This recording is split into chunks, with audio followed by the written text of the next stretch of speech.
Hello साथियों, मैं सौरभ कुमार सिंह और लगातार शिक्षक बहाली के मुद्दे पर आज दूसरी बार आपके बीच हम आए हैं, क्योंकि काफ़ी लोगों का फ़ोन कॉल आ रहा है और बस मुद्दा एक ही है कि सप्लीमेंट्री रिजल्ट में कितने रिजल्ट आएंगे।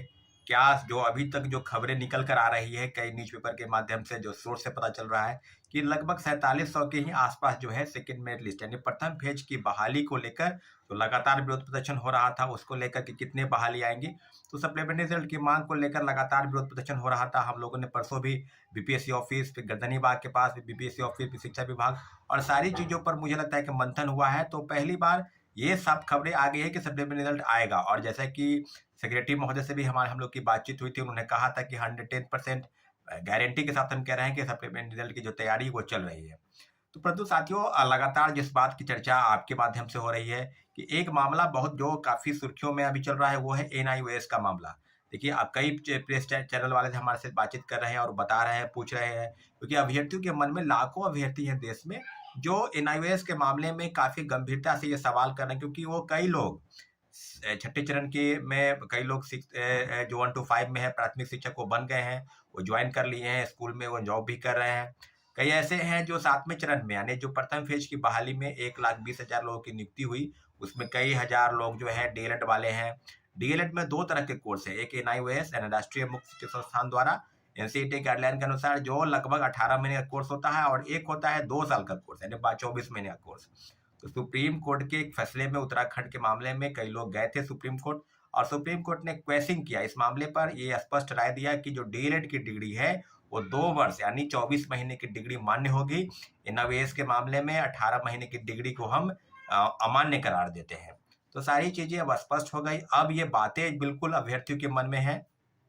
कई लाख अभ्यर्थी हैं जो प्रथम फेज की बहाली में जो है परीक्षा दिए, कई हजार नियुक्त भी हुए, विभिन्न संस्थानों में वो अध्यापन का काम भी करा रहे हैं। कई हजार जो है वो वेटिंग लिस्ट है यानी सेकेंड मेरिट लिस्ट में है, डीएलएड वाले एनआईओएस के हैं। तो सब चीजों पर अब अगर सरकार गंभीरता पूर्वक अगर सरकार जवाब दे रही है, तो ये यही है कि एनआईओएस रेगुलर वाले, डीएलएड वाले और एनआईओएस वाले दोनों के मामले पर कुछ बातें शिक्षा के अपर मुख्य सचिव के पाठक द्वारा यह बयान दिया जा रहा है प्रेस में कि प्रथम फेज की बहाली में यानी जो अभी जो प्रथम फेज की बहाली चल रही है इसमें वो सेफ है, ऐसा वो कह रहे हैं। वैसा अगर हम लोग की तरफ से जो ऑफिशियल नोटिस है वो बीपीएससी से या शिक्षा विभाग से, बिहार सरकार से अभी इस संदर्भ में नहीं आया है। परंतु एक बात स्पष्ट है कि सुप्रीम कोर्ट के फैसले के बाद कोई भी व्यक्ति हो या संस्थान हो या आयोग हो या संगठन हो या देश के तमाम राज्यों की जितनी भी एजेंसी परीक्षा कंडक्ट कराने वाली है, सबके पास जो गाइडलाइन है वो इसी संदर्भ में है कि एनआईओएस के मामले में बिल्कुल वो हस्तक्षेप अगर करती है तो वो हस्तक्षेप करे। अगर उसको अगर रिव्यू पिटिशन डालना है तो रिव्यू पिटिशन का भी रास्ता खुला हुआ है।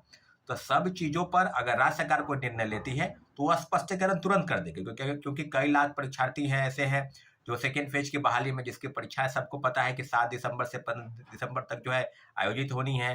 तो काफी तैयारियों के साथ एनआईओएस वाले, डीएलएड वाले जो है वो है। तो एनआईओएस के मामले में स्पष्टीकरण अगर आया है शिक्षा के अपर मुख्य सचिव का, अगर ये बात सच है कि 6th फेज में वो सेफ रहेंगे, 7वें चरण में प्रथम फेज की बहाली में वो सेफ रहेंगे, हाँ जो परीक्षाएं दूसरे फेज की बहाली की हो रही है उसमें क्या है नहीं है, तो मुझे लगता है कि बिहार सरकार को निश्चित रूप से स्पष्टीकरण जारी करना चाहिए। एनआईओएस के मामले में सुप्रीम कोर्ट के फैसले पर देश के तमाम राज्यों में जो भी सरकार है वो जरूर कोई ना कोई नोटिस निकालेगी। एनसीईटी की तरफ से भी नोटिस आना चाहिए कि एनआईओएस में डीएलएड वाले का क्या मानने की डिग्री अब आगे होगी नहीं होगी।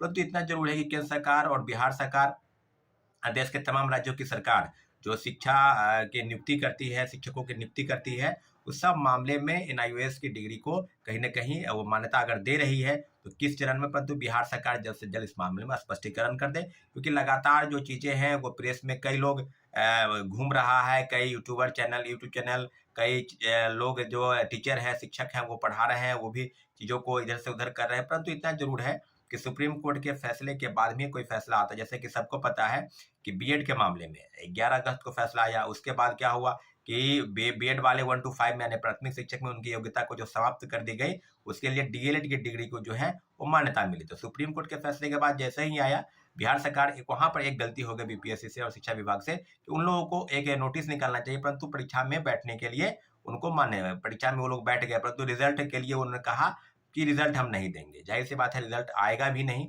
और उनका हुआ भी नहीं रिजल्ट। क्योंकि सुप्रीम कोर्ट के फैसले का सबको सम्मान करना होता है, कोई भी उससे बच नहीं सकता है।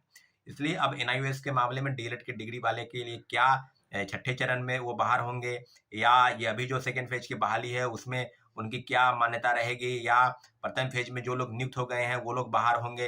तो सारी चीज़ों पर अब 2022 के फैसले के बाद क्या होगा नहीं होगा, इतना जरूर है कि एनआईएएस के मामले में निश्चित रूप से राज्य सरकार को तुरंत स्पष्टीकरण करना चाहिए। और आने वाले समय में क्या होगा नहीं होगा इस बात पर हम पूरी तरह से नजर बनाए हुए साथियों, जो भी जानकारी देंगे आपको अपडेट देंगे। और अब मामले में क्योंकि हम छात्र नेता होने के नाते हमारी प्राथमिकता बनती है कि छात्रों के साथ कोई न्याय अन्याय न हो, और सारी चीजों पर हम बिल्कुल अपडेट है। धन्यवाद, जय हिंद। हमारे चैनल को आपने सब्सक्राइब नहीं किया है तो प्लीज सब्सक्राइब कर दे, लाइक शेयर और व्यू, क्योंकि जो चीजें आप तक पहुंचने का प्रयास है वो एकमात्र माध्यम है, वो है यूट्यूब और सोशल साइट। तो इस चीजों से आपसे हम रूबरू होते हैं। धन्यवाद, जय हिंद।